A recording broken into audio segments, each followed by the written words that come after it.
¿Por qué le dije lo anterior?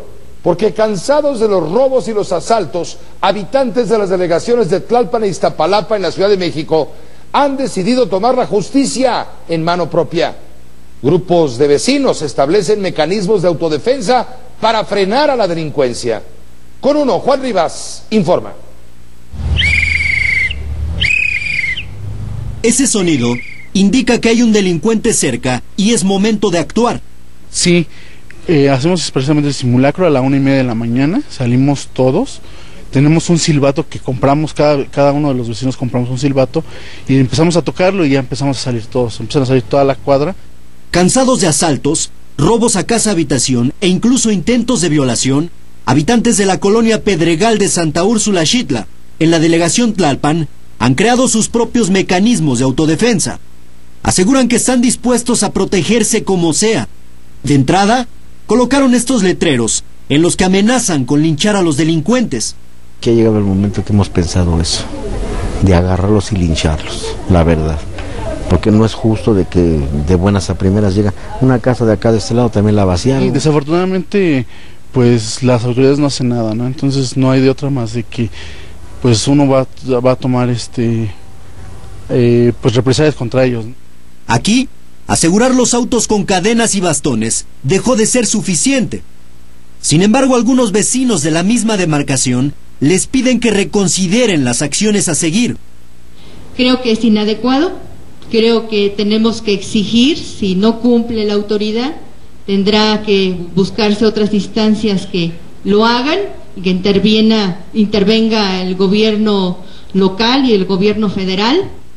Pero los mecanismos de autodefensa ya se extendieron a la delegación Iztapalapa. En la colonia Paraje Zacatepec, los vecinos poco a poco se han sumado a la organización para reaccionar ante los frecuentes robos.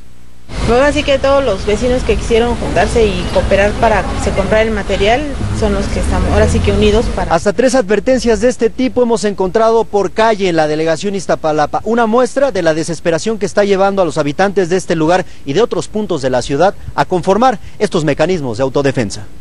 El jefe de gobierno del Distrito Federal ya reaccionó también y asegura que no permitirá que estos grupos crezcan. La tarea de seguridad en la ciudad es propia de las autoridades, no de la ciudadanía. Son los capitalinos que ante la inseguridad en la Ciudad de México, muy a su manera, se niegan a dejar que los delincuentes sigan ganando terreno. Con uno, Juan Rivas. Sí, los vecinos de Tlalpan e Iztapalapa pues salen con un pito, pero ¿cuánto les falta para salir con un cuerno de chivo? Ahora, si ahora también en Tlalpan aparecen estos grupos de autodefensa, pues ojalá no lleguen a los extremos, a los límites de estados caóticos como Guerrero, Michoacán, Tlaxcala y Morelos, por citar los ejemplos más obvios, donde la presencia de los grupos de autodefensa rebasa con mucho la capacidad del Estado para imponer la ley. Eso es grave, aunque el poeta rebelde Javier Sicilia justifique la legalidad de la defensa propia.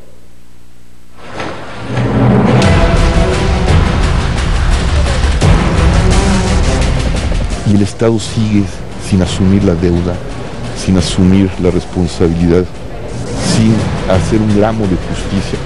El poeta rebelde Javier Sicilia pone el dedo en la llaga. Sin pelos en la lengua, defiende nuestro derecho a la autodefensa. Sigue habiendo guerra, sigue habiendo violencia, y la gente pues tiende a defenderse frente a la ausencia del Estado y frente a la corrupción del Estado. Imposible oponerse a esa lógica si quien tiene la obligación de garantizar la seguridad es incapaz de cumplir. Pero no podemos ponerlo todo en blanco y negro. Si la realidad fuera tan simple, estaríamos negando sus perversos matices. Miles de mexicanos viven desesperados. No hay confianza en una autoridad que ha demostrado una y otra vez enorme capacidad para el fracaso. Es obvio decir que las instituciones de seguridad están infestadas de corrupción, negligencia e incapacidad. Quien suba al poder, sea quien sea, va a administrar el infierno. La indefensión también es pretexto para los beneficiarios del caos. La operación de grupos criminales detrás de las policías comunitarias está muy bien documentada y lo que parece es, al final, nos guste o no, la única vía para mantener la paz duradera es garantizar el Estado de Derecho. Sin ley no hay sociedad.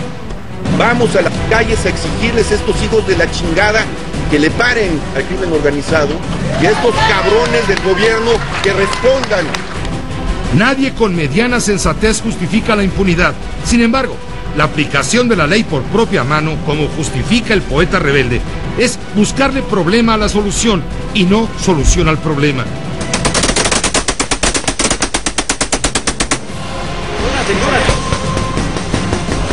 Tolerar la proliferación de guardias civiles y grupos de autodefensa no solo es reconocer el fracaso del Estado, es además solapar a grupos disque justicieros, es borrar la ley para dar paso al país de la nada jurídica, al abismo del caos. Con uno, José Cárdenas. Le digo, la realidad no es blanco y negro, La realidad nos rebasa.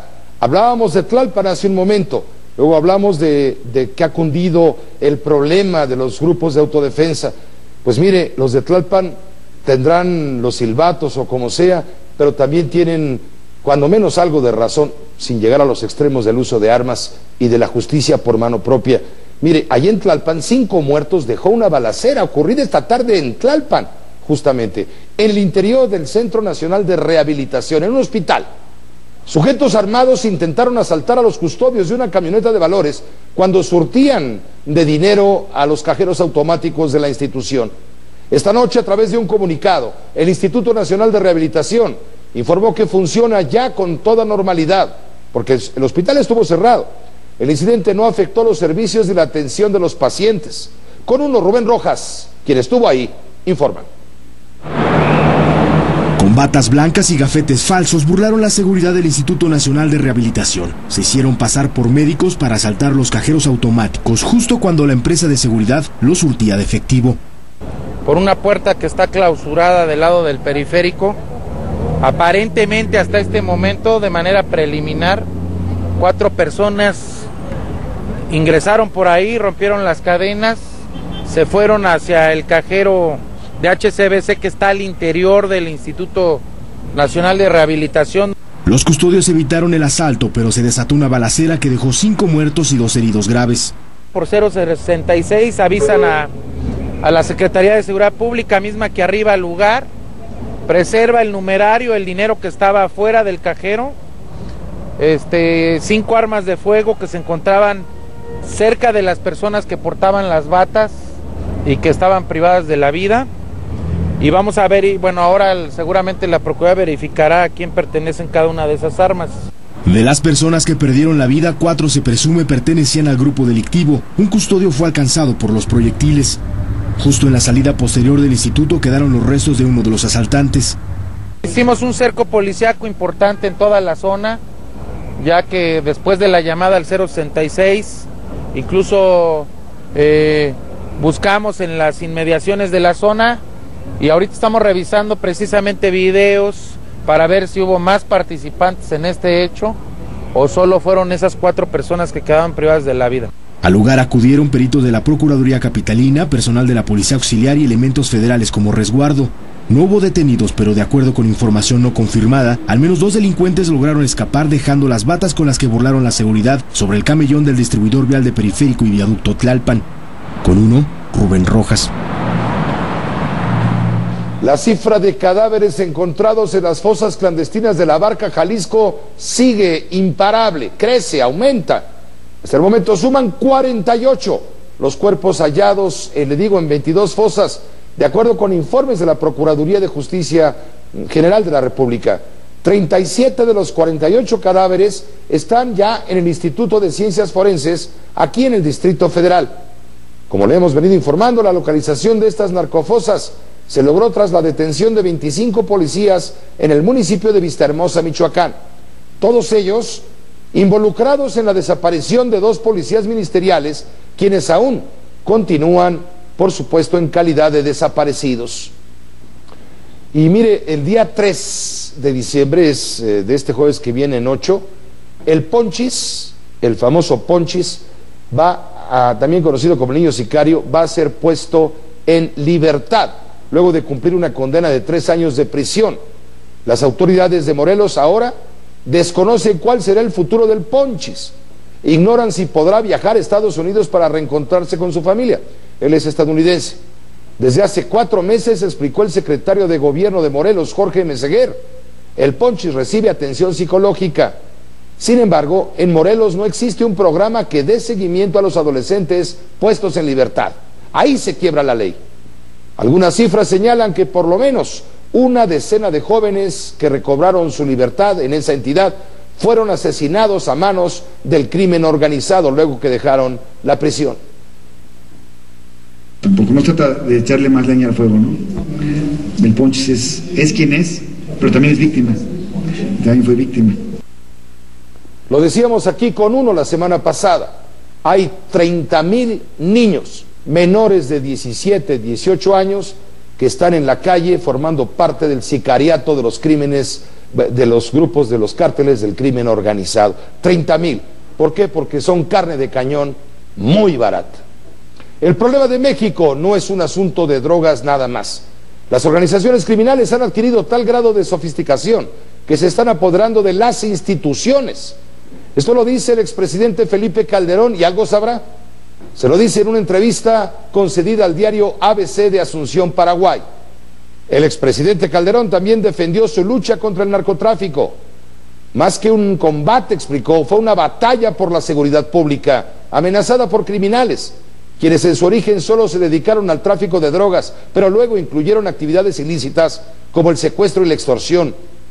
En cuanto a los más de 70,000 muertos ocurridos bajo su administración, Felipe Calderón asegura que la violencia no fue producto de la acción del gobierno, sino de las pugnas entre los grupos criminales por su expansión territorial.